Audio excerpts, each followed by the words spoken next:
SABC, thank you very much indeed once again.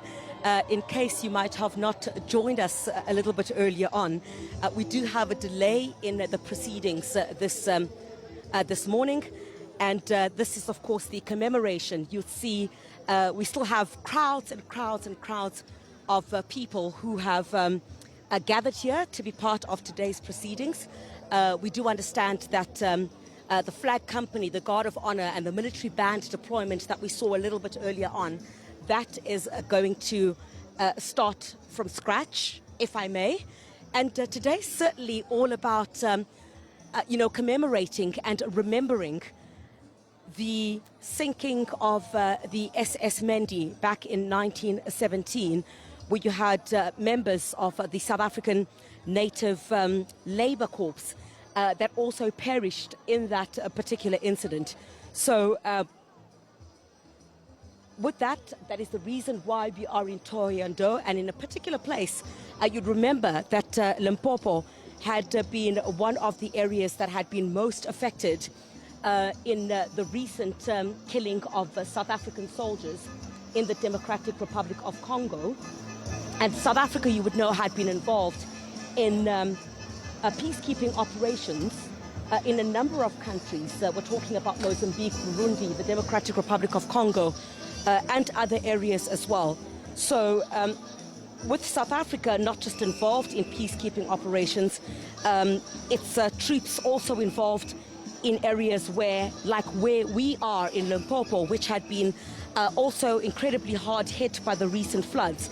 The SANDF had been deployed here to ensure that there is some food relief for the communities. And I understand that also been working at a nearby hospital, just assisting, and this is where military health would come in, where they'd also be assisting with some of the backlog in some of these hospitals. I do understand they've been treating some cataract patients as well. But of course, you'd recall that the questions that I had asked relating to the finances of the SANDF and some of the complaints that the money, of course, itself could have been spent on other issues.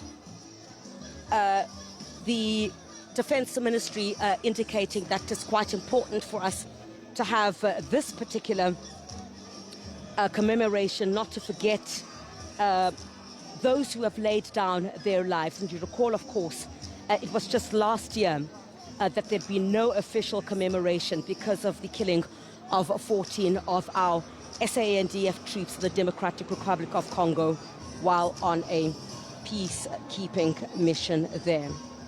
But it's not just military interventions that we talk about or we see with the presence of the SANDF during disasters that I spoke about, including here in Limpopo as well as in Mpumalanga, and also now with the deployment of these troops in areas that have been affected by rampant organized crime as well as illegal mining. The Commander-in-Chief of the Armed Forces, the President of the Republic, indicating, of course, that in the Western Cape, Gauteng, as well as the Eastern Cape, is where we will see deployment of these troops. And the Deputy Minister telling us there that they've learned from lessons in the past where you've had some complaints from the communities about the heavy-handedness, I may, because we have spoken about, there've also been concerns raised about the deployment, while of course they've welcomed the assistance that the SANDF will be providing in terms of dealing with some of these scourges that the country is facing. They are trained, of course, in a different way. They are trained to kill. But the Deputy Minister of Defence and Military Veterans indicating that we've learnt our lessons from the past, and they will look at all efforts to try and ensure that those troops that will be deployed, Mxolisi, will be deployed after, of course, having had, there'd be some consultations before those deployments actually take place to ensure that they do deal with the issues that these communities are facing of rampant organized crime as well as illegal mining. Mxolisi?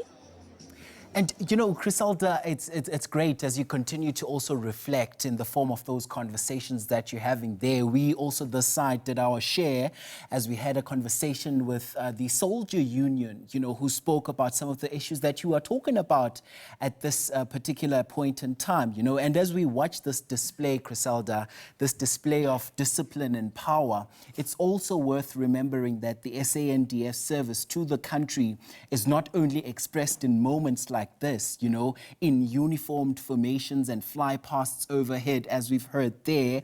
Here in Limpopo, as you've also rightfully mentioned, that service was felt very recently and very directly, as you pointed out, you know, in the recent wake of the floods, where soldiers were not only, you know, on parade and on the ground, but they were in flooded communities, assisting with evacuations, supporting disaster responses efforts, as well as helping restore a sense of order in moments of real distress. So it's quite surreal to also watch the very same community members that have now lined up on the side of the road in a way to also come and salute these men and women who are of great service to them. Okay, it seems like we have lost Criselda, but we'll pick her up also in just a moment right here on the program as we continue to reflect on the significance of this day, but also just in a nutshell there, Criselda Lewis, you know, just bringing us some very important conversations on the significance of this day, which is Armed Forces Day, which unfolds in a way that is noticeably, you know, different from what South Africans may remember from previous years. And that difference in many ways tells its own story, as you can see there. And the commemoration is taking place in Thohoyandou. This is a town that is not usually at the center of national military spectacle, but one that is deeply connected to the everyday life of the South African Army, as home to the 15 SA Infantry Battalion, as we heard there in conversations. But also, Criselda Lewis, just, you know, bringing us up to speed with some of the operational challenges that the SANDF continues to face on the day-to-day, insofar as the finances are also concerned, you know. And just to bring it back on the choice of location today, with some of those conversations, you know, moving towards a point that shows that the choice of today's proceedings, the choice of location and holding them in Limpopo actually matters, because this year's Armed Forces Day is not just about scale. It's not just about a massive parade, but it's also about projecting power, you know, in a way. And as you heard there this time as well, you know, this day was last observed back in 2023 when the last commemoration was held in Richards Bay. And, you know, the present, as we hear now, is that resources are tight, and we have a present now where the meaning of service is being quietly re-examined also in a way. And just what we've also heard coming from Criselda is that proceedings were slightly delayed, and the official proceedings were slightly delayed and will be starting at the top of 11 a.m. But we'll be taking you there as we continue to keep a very close eye on those developments for you right here on the program. So do stand by for that. So President Cyril Ramaphosa will officiate the Armed Forces Day in Thohoyandou in Limpopo today. The day is observed annually to commemorate the sinking of the SS Mendi on the 21st of February of 1917. The South African National Defence Force has been key in supporting several peacekeeping missions on the African continent. Since the dawn of democracy in 1994, the SANDF has sought to ensure that peace and stability prevail on the African continent. It's been part of central peacekeeping missions in countries like the DRC, Mozambique, Sudan, and other hotspots. But tragedy struck in 2013 in the Central African Republic after the SANDF lost some troops in the fierce battle against the rebels. The army also recently had some casualties when the M23 captured the city of Goma in Congo in 2025. I thank you for getting us to honor these fallen heroes. I have directed that a national flag be flown at half-mast in honor of these fallen heroes for a week, alongside soldiers from other southern African countries.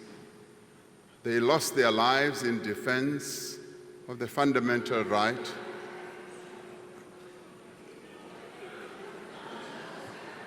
of the Congolese people to live in peace and security. They lost their lives not in the pursuit of resources or territory or power. They lost their lives so that the guns on our continent may be forever silenced. So we salute them. The Armed Forces Day is a special moment to showcase the prowess of the SANDF. It's the last line of defense. South Africa has also announced that its troops, who are part of the UN mission MONUSCO, will withdraw from the DRC. We have requested the United Nations to allow us to withdraw our troops from the UN mission in the DRC, where they were serving under MONUSCO, with a view of consolidating our own defense force and strengthening it. United Nations Chief Antonio Guterres has weighed in on the matter. This is a sovereign decision of South Africa. We fully respect that corresponds to the organization of the South African forces. It comes in a moment in which we are unfortunately forced to reduce MONUSCO because we only had half of the US contribution to peacekeeping, and because of that we had to make a drastic reduction of about 25% of our troops all over the world, in all peacekeeping missions, and also in MONUSCO. Obviously, even if I have a lot of interest in the contribution of South Africa, as I said, this is a sovereign decision of the government of South Africa that we fully respect. Former President Thabo Mbeki has insisted that the Congo crisis needs a political solution. The issue of the Banyamulenge, for instance, you could never resolve it by military means. It required a political solution, and the political solution was one that they found at Sun City. We're all Congolese. Any differences among ourselves, we must meet and resolve them among ourselves. As I say, even the constitution, based on what was agreed at Sun City, recognized the fact that as Congolese, they must try and work together. But in the practice, of course, they didn't do what is both in the constitution and was in the agreement, which is why you have this persisting agreement, and then it's still, the matter is not changed. The solutions are no different. You can't solve the problem of the Banyamulenge by military means. The day seeks to deepen public understanding of the role of the SANDF in the life of the nation and demonstrate the capabilities of the Army, Navy, Air Force, and the South African Military Health Service. Khalihle Khumalo, SABC News, Johannesburg. And as we edge closer and closer to the top of 11 a.m. when the official proceedings are expected to start out there in Thohoyandou, we give you a glimpse now as to what is currently unfolding there in Thohoyandou. And what we're seeing is not just, ceremony. It is a deliberate projection of state power at the Armed Forces Day. And that is precisely the point of Armed Forces Day, which is this day that we are observing today. And the parade, as we've seen throughout the course of the morning, is South Africa's way of saying something clearly, that both to its citizens and to the world, that the state remains present, organized and capable of defending its constitutional order. As you can see there, all of those proceedings currently underway as a build-up to the official program starting at the top of 11 a.m., which was slightly delayed. And as you are seeing all of the pomp and ceremony happening out there, you know, we are told that this matters, especially now. And this is the full Armed Forces Day parade that we're seeing now since 2023, when the last commemoration was held in Richards Bay, as you may recall. And the event was subsequently cancelled in 2024 due to budget constraints. And last year, there was no formal Armed Forces Day following the deaths of 14 South African soldiers that were deployed to the Democratic Republic of Congo. So today's parade is not accidental, it's intentional, as we heard in some of those reflections that have been coming out of Thohoyandou. And this is a day that is always observed on the 21st of February to commemorate the sinking of the SS Mendi back in 1917, where 616 black South African troops lost their lives. But beyond remembrance, the modern function of this day is also about visibility, is what we have been hearing. And also military parades serve a purpose. They reassure the public, they reinforce discipline and the cohesion within the ranks, and they also send a message that the state retains the monopoly on legitimate force. And holding this year's parade in Thohoyandou itself is part of some of that message, or at least a message in some of those conversations that we've been hearing throughout the course of the morning. And I'm taken aback to some of the chats that Griselda was having this morning, where they spoke about the fly past that we are also going to be seeing, which is a classic expression of air power. It is about reach, coordination, and capability. And even in constrained times, it signals that the SANDF remains operational, trained, and ready. I know there was also a mention of some of the aircraft jargon there. So those are some of the displays that we are looking forward to as, Armed Forces Day continues out there in Thohoyandou. And we continue to keep an eye on it for you this hour right here on the program. So as South Africa prepares to mark Armed Forces Day, a debate is also intensifying over whether the event is a necessary show of national pride or just an unjustified expense at a time of mounting financial pressures.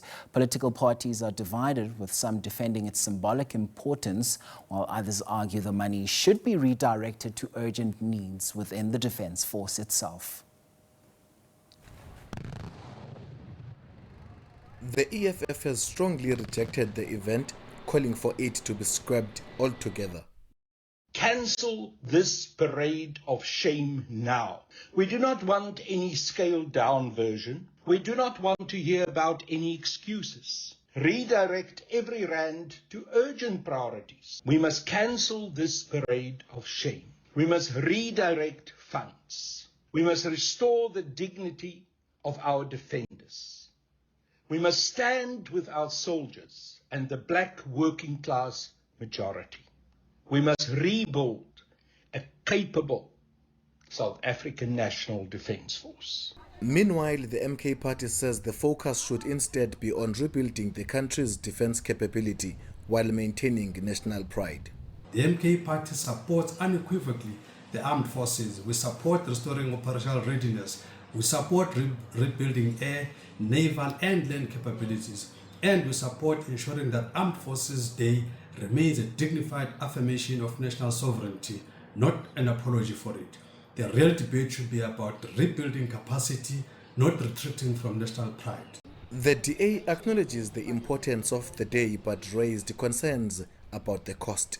Armed Forces Day is important. It honors the men and women who serve our country, often under very difficult conditions. It recognizes their sacrifice and reminds South Africans of the role our defence force plays in protecting our sovereignty, contributing to regional peace.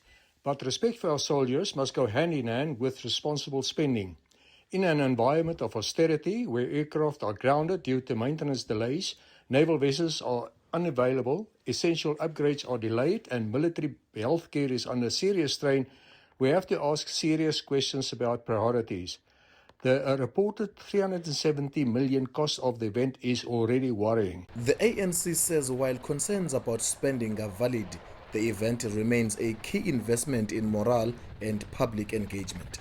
Even though there was criticism regarding the event's cost, the Portfolio Committee on Defense, as well as the Joint Standing Committee of Defense, have been actively engaging the Department of Defense on the cost meant for the event, knowing quite well the budgetary constraint that the department has and the SANDF needs. While careful budgeting is vital, Armed Forces Day serve as an important investment in morale, public engagement, and civil-military relations elements, especially for a capable and respected defense force. While critics question whether millions should be spent on a ceremonial event, others insist that Armed Forces Day remains a vital expression of national pride and support for the men and women in uniform. Mkokile Bandla, SABC News, Parliament. Still on those visuals for you this hour right here on the agenda as we edge closer and closer to the top of 11 a.m. where we're told that will be the start of the official program at the Armed Forces Day. And what we're seeing today is not just ceremony, it's a deliberate projection of state power. And that is precisely the point of Armed Forces Day. And I know that Criselda continues to watch those developments on the ground for us this hour. Criselda, over to you.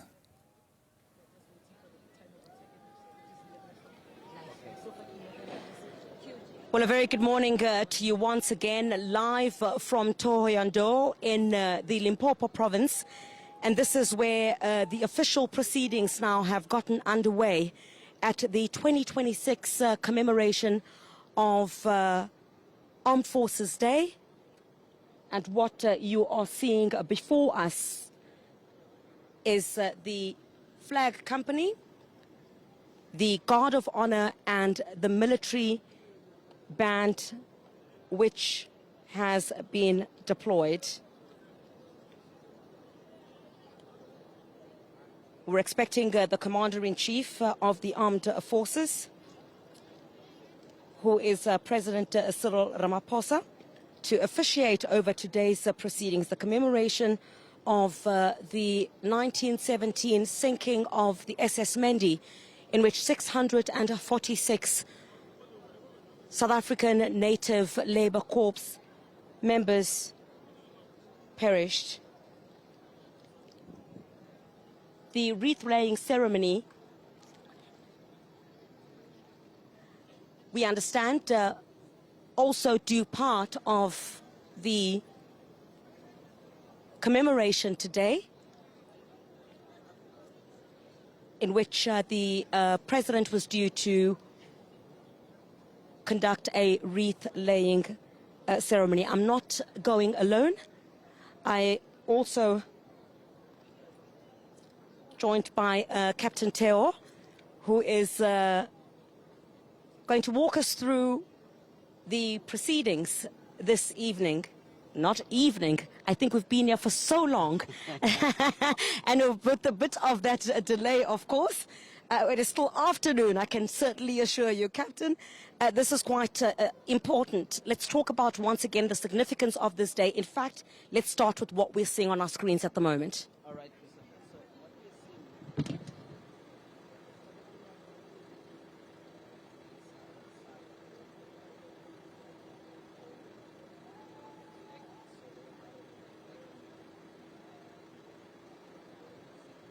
The Guard of Honor, actually just waiting for the Commander-in-Chief as well. They'll be paying marks of respect as well, and you can see the South African Army Band as well, also just to accompany the ceremonial activities. So we are good to go. We are good to go now. Once you see this, people forming up, deployed, it means the parade is about to commence.